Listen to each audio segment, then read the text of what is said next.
topic I want to cover with you is the management of the Defense Department. We have a Secretary of Defense who obviously was not up for the job. His idea of a press conference is to berate the Correct. reporters. How concerned are you about just the functioning of the Pentagon, the lines of command, the sense of order there? They seem to be, the Department of Culture Wars or the Department of sucking up to Trump rather than the Department of Defense. What's your estimate of what's going on over there? I am concerned about all of those things. And by the way, good summary. That's a good summary of exactly what I'm concerned about. Pete Hegseth is not really qualified to run things. He's not a great manager based on his resume to date. He speaks well. He's been on TV for a while, so he can do that, but his management skills are somewhat limited.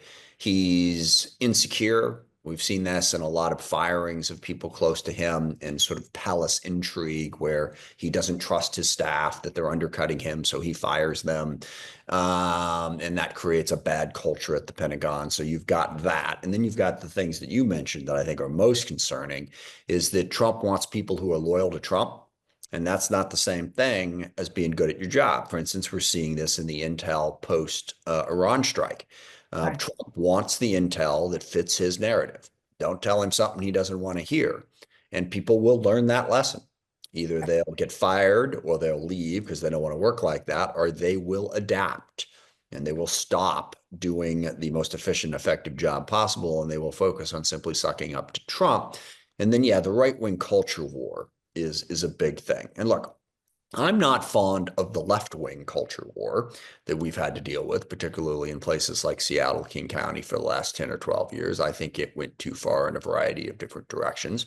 But now we've got Hegseth launching a right-wing culture war.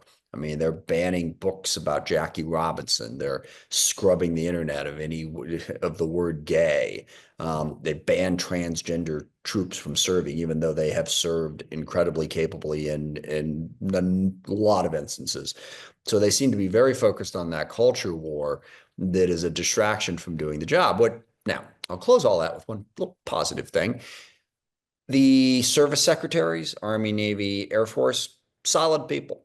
I've had meetings with them. They've testified before us, seem to know what they're doing. Chairman Kane, Chairman Joint Chiefs of Staff, he was the least qualified chairman ever picked because, he'd been out of the military for a while. He was in the Guard for like the last 12 years. The normal level of expertise required, he did not meet, but he's a really good person, smart person, doing a good job.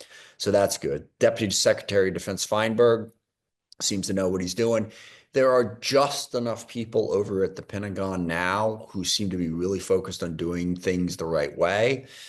It gives me some hope. I don't know. Well, I don't know if there's enough or not. There's a few because we got reform to do. We're working on the Armed Services Committee, bipartisan effort at acquisition reform. So there's things we could do, but it's going to be tough to get around the loyalty first approach that Trump and Hegseth take.